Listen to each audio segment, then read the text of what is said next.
لس شيونه موږ ذکر کړ چې هغه ځای دي. یو مو په دې ټولو کې ویل چې انسان علم وکي عمل پکې نه دا علم ځای دی. دا علم اسه عبث چې موږ وکي.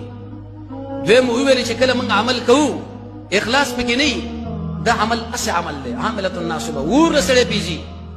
درې مو ویل چې کله موږ مال لرو انفاق ته ونکو خرچه ته ونکو صدقه ته ورنکو زکات ته ورنکو دغه مو څه پیدا ذکر کړي.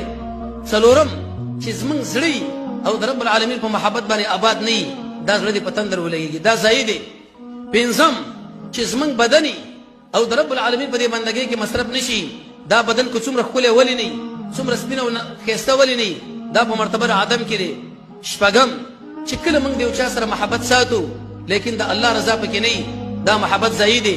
اووم چې کله موږ باندې وخت تیر شي او موږ خپل وخت د رب العالمین په دې اطاعت کې ډک نه کې دا وخت ځای دی. اتم چې کله موږ فکر وکړو په دې کارونو کې چې الله عز وجل الته مطالبه نه کړې عباسیاتو کې دا فکر ځای دی. نهم چې کله موږ خدمت دی چا کو او الله عز وجل لزام په نشدین کو دا خدمت په مرتبه ځای کړي. او لسم چې کله موږ د تشي چانه یره وکړو چې هغه په خپل رب العالمین له محتاج دی زموږ دایره په مرتبه عدم کې ده. نو الله رب العزت دې موږ تاسو له علم راکړي سره د عمل. ویم الله رب العزت دې موږ تاسو له عمل راکړي سره د اخلاص. دریم الله رب العزت دې موږ تاسو له مال راکړي سره د انفاق په سبیل الله. څلورم الله رب العزت دې موږ تاسو له زړه راکړي سره د محبت د رب العالمین چې پاغه باندې آباد دي. پنځم الله رب العزت دې موږ تاسو له داسې بدن راکړي چې د الله په طاعت باندې هغه آباد شي ولګيږي.